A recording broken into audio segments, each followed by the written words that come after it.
Bonjour. Comment se forge l'image de soi? L'image de soi, c'est la façon dont je me perçois, je me vois. Suis-je une bonne personne, une mauvaise? Suis-je beau, intelligent, fiable? Ou au contraire, méprisable et lâche? Nous sommes intimement persuadés que ce ressenti est réel, juste, et la somme de nos actions passées. Il n'en est rien. La plupart des personnes belles se trouvent tous les défauts de la Terre. Les bosseurs se voient comme improductifs et les généreux comme égoïstes. Mon propos est volontairement caricatural, mais il n'en reste pas moins que vous trouverez toujours un décalage entre l'image de soi et ce que les autres perçoivent de vous. Pourquoi? En premier lieu, ce n'est pas ce que nous faisons qui détermine l'image de soi, mais c'est l'image de soi qui va influencer ce que nous faisons. Chronologiquement, un enfant qui vient au monde n'a pas de conscience d'être une personne. Il ne sait pas qui il est. Comment en être si sûr? Tout simplement parce que son cerveau ne comporte pas les aires permettant cette fonction. Pour tout dire, l'intégralité des fonctions dites supérieures, propres à l'humain, loge dans le cortex préfrontal, qui n'existe qu'à l'état de germe en quête de lumière. Pourquoi en est-il ainsi? Tout simplement parce que ces fonctions prennent beaucoup de place dans la tête et qu'elles seraient trop grosses pour passer par les voies basses. Il est à noter qu'en comparaison à l'ensemble du règne animal, le petit homme est le seul à naître précocement, avant la maturité de ses fonctions cérébrales. Une fois né, ce bébé va interagir avec les adultes qui l'entourent. Il va avoir des besoins, va les exprimer, plus ou moins bruyamment, et les adultes vont agir. En agissant, ils vont le toucher, le regarder, lui parler. Ce sont ces interactions qui vont lui permettre de commencer à se forger une image de soi. On va parler de miroir relationnel. J'ai faim, je pleure, tu viens. Tu vas me sourire, tu vas me nourrir, je me sens bien. Tu es là pour moi, tu prends soin de moi, tu tiens à moi. Je suis quelqu'un d'important pour toi, je suis donc quelqu'un d'aimable. Bien sûr, pour la compréhension, je mets ceci sous forme de mots. Mais en réalité, tout se manifestera sous forme de sensations, de ressentis. Ainsi, minute après minute, jour après jour, l'enfant va voir sa personnalité se déployer comme une carte que l'on éclaire petit à petit, zone après zone. Toutes ces interactions vont permettre de savoir qui je suis, que j'ai une famille, un clan, un prénom, un nom, un genre, que j'ai des qualités et des défauts. Puis les interactions vont s'élargir. La société, la garderie, l'école. Chaque interaction mettant en lumière ma carte intérieure, mon image de soi. Malheureusement, le miroir relationnel n'est pas forcément un miroir fiable. Comme tout miroir, il peut être déformant.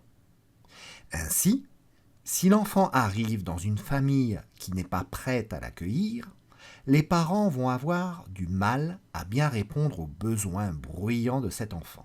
La plupart de leurs réponses étant inadéquates. Ils vont râler, être en colère, ou fuir, se dissocier, être absents. Tous ces comportements vont renvoyer une image déformée à l'enfant.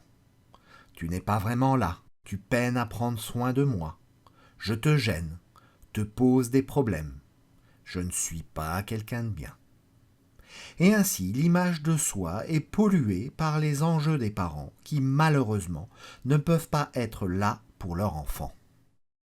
Comme nous venons de le voir, l'image de soi se forge dans les liens de la petite enfance. Mais il faut bien comprendre que le mouvement se fait aussi dans l'autre sens. C'est-à-dire que l'enfant sait qui il est via le miroir relationnel, mais l'adulte reconnaît, définit son enfant à travers ce même miroir que l'enfant lui renvoie.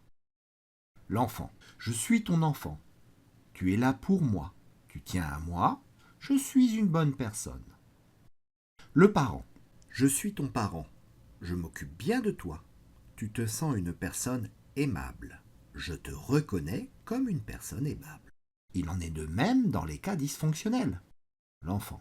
Tu n'es pas vraiment là. Je te gêne. Je ne suis pas une bonne personne. Le parent. Tu me saoules. Tu ne me laisses pas de répit. Tu te sens mon problème. Je te reconnais comme mon problème. Le parent va voir l'enfant comme son problème, tandis que l'enfant va se définir comme un problème. Il faut bien comprendre que ce mécanisme est extrêmement puissant. Il va agir un peu comme un manteau l'hiver qui va le protéger du froid. Le quitter, c'est se mettre en danger. Pour comprendre l'importance du miroir relationnel, il faut comprendre que sans miroir, l'enfant va se laisser mourir. Comme le psychologue anglais Bowlby a pu le voir dans les orphelinats anglais d'après-guerre, où le personnel faisait défaut. Et malgré les soins vitaux donnés, dans certains établissements, la mortalité atteignait des niveaux records. Même s'il est dysfonctionnel, un enfant a un besoin vital de miroir relationnel. Un miroir trop déformant peut engendrer des troubles graves du comportement jusqu'à la maladie mentale. L'enfant grandit sous le regard de ses parents afin de sentir le lien essentiel à sa sécurité. L'enfant cherche en permanence à se placer sous ce regard par lequel transite le miroir relationnel. Ce faisant, l'enfant va se conformer à ce miroir pour maintenir le lien.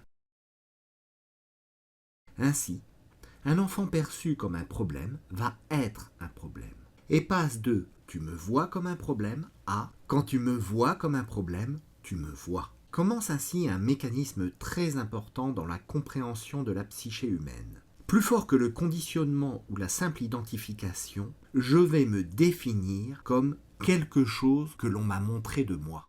Alors, je peux me définir comme un homme, une femme, un être de confiance, une vermine, un coupable, une merveille bénie des dieux, un thérapeute mis au monde pour sauver ses parents et donner un sens à leur vie. En matière de projection, il n'y a pas de limite. Pendant les premières années de vie, l'ensemble de ces relations vont donner une identité à cet enfant, qu'il gardera toute sa vie, avec certaines parties conscientes et d'autres totalement inconscientes. Cette image de soi va donc me définir toute ma vie. Mais elle participe aussi à ma sécurité, à mon intégrité. Ça me permet de savoir qui je suis. Chaque fois que cette image sera attaquée, cela me mettra en insécurité, avec des émotions telles que la colère, la peur, voire la sidération. Si je me définis comme un homme qui s'appelle Julien, cela va finir par m'énerver que l'on me renvoie une image autre ou que l'on m'appelle Lucien. Même si cette image est malsaine ou toxique, je vais m'y accrocher toute ma vie. Si je me définis comme un coupable, par exemple, et que quelqu'un essaye de me déculpabiliser, ce sera pour moi un danger que je repousserai d'une façon ou d'une autre. Quelle que soit mon image de soi, je dois m'y conformer.